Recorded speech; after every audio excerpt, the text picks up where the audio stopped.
Alright folks, and welcome back to the Don's channel. I am the Donfather and this is hashtag AFL car chat. Absolutely love the car chats. I'm going to now be reviewing the weekend's footy, round 16 2019 in the AFL ladder. First up on Friday night we had the Hawks versus the Pies. I predicted the Pies would win this one. Well, I was wrong. They've lost it by 4 points. It finished 67-63 to the Hawks.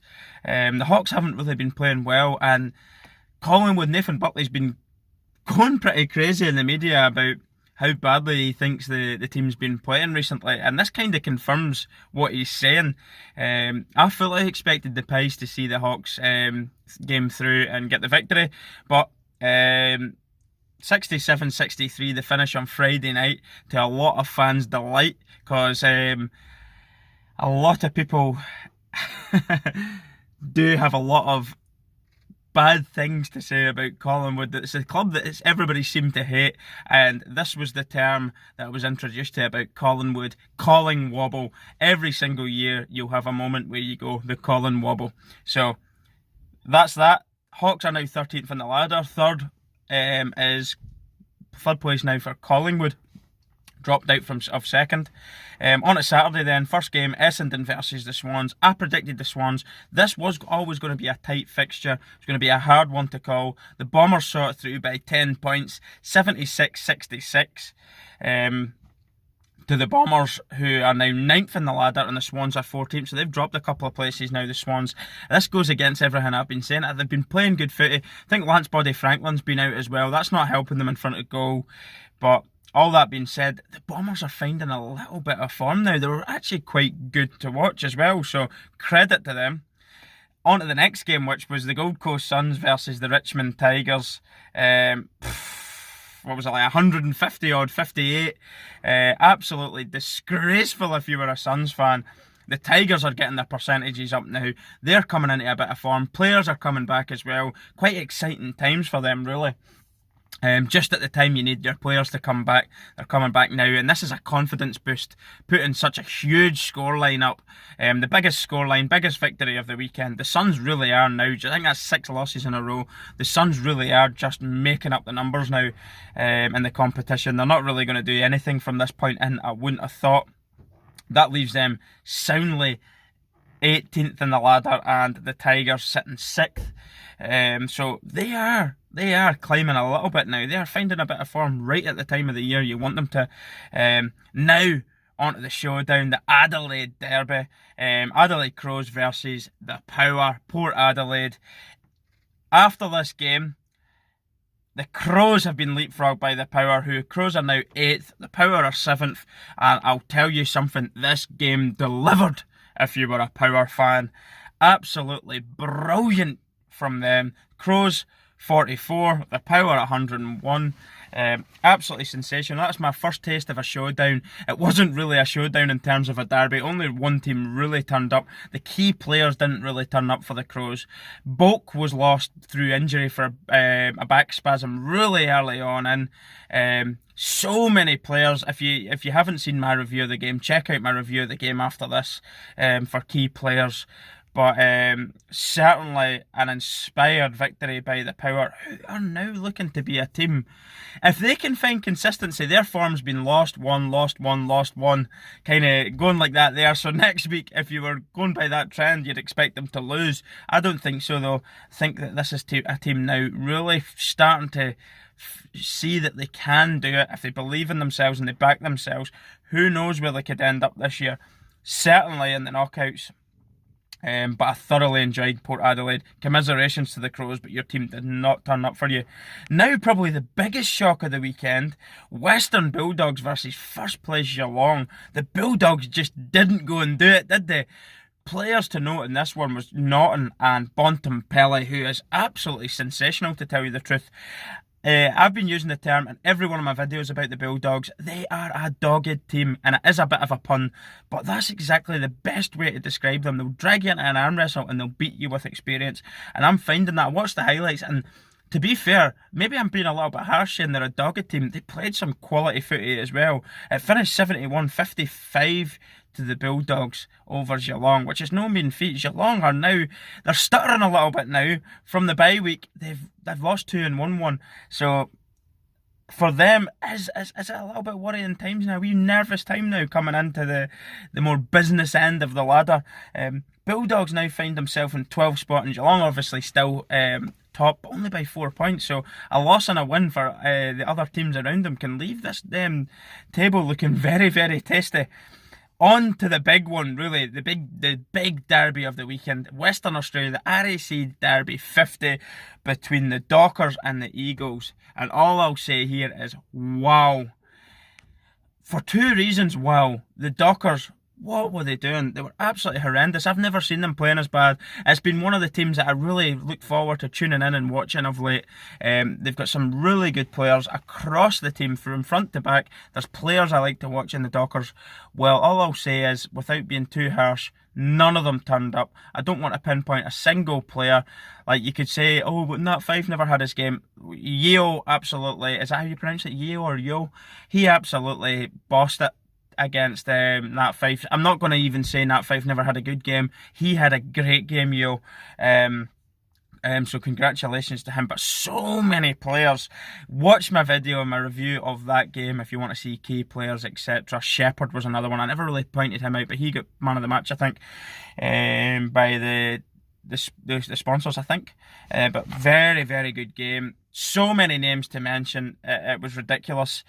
It finished 31-122, which now see the Eagles leapfrog Collingwood into second. The Dockers are now back into 11th. I'm quite surprised at how badly they played. They never showed up. Again, this was a huge derby in the calendar year. You would expect a little bit of fight, and there was absolutely none. If I was a Dockers fan, I'd be going home a little bit angry at the lack of fight. Yes, you can be beaten by quality, but I didn't see any fight anywhere from them, which was the concerning thing now. That's now 3 losses in a row for them, and the Eagles are finding form. I'm going to put a huge bit of compliment on Nick Nat, who... centre clearances, he's absolutely frightening. And not only that, he's one of the few men that managed to turn a centre clearance into a positive attack. He drives it forward through the ruck and gets the team going forward. He really is a great presence on the footy field. But this team, the Eagles, are full of so much quality right now. Young player to mention, rising star Cameron. That name Cameron on so many teams this weekend has been pretty important. No family relation between them, but the Camerons stood up for all their teams this weekend. But really, really good performance from the Eagles. That was a 91-point victory. Absolutely enormous. I don't know if it was the biggest ever, but I believe it was. The first ever meeting between these two sides was an 85-point margin. This one was 91, so it shows you the sheer dominance in it. So, on to Sunday now. Carlton versus Melbourne was probably one of the more exciting games. I never actually got to watch it live, which I was pretty frustrated about, because I was hoping to tune into that, get up at 4 or 5 in the morning on Sunday and get in live, and no TV company was showing it, so I was a little bit disappointed with that. I never got to see it. It did finish... I predicted Carlton to win this. It was always going to be tight. Carlton 105 to Melbourne. Melbourne, the Demons, they actually had about a 30-odd point advantage going into the 4th quarter. But Carlton came back and actually took the lead right into the last few minutes, where Melbourne then kicked the goal and got a behind to eventually win. So congratulations to them for actually fighting until the siren.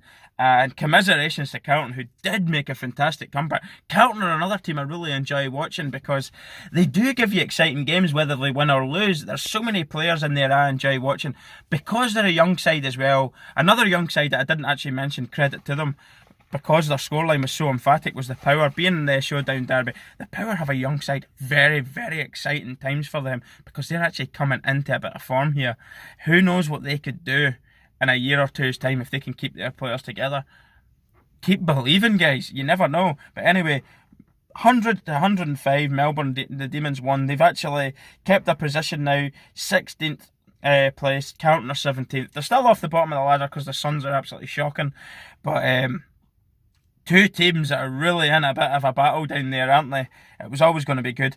So going into the next game, North Melbourne, St Kilda. I fully expected North Melbourne to win this one, but I was quite impressed, particularly with Bruce for St Kilda. They really did battle, but North Melbourne got the job done. They're now 10th. St Kilda are 15th after the game. 112 to 73 to North Melbourne. They got the job done. They're really the informed team in the ladder right now.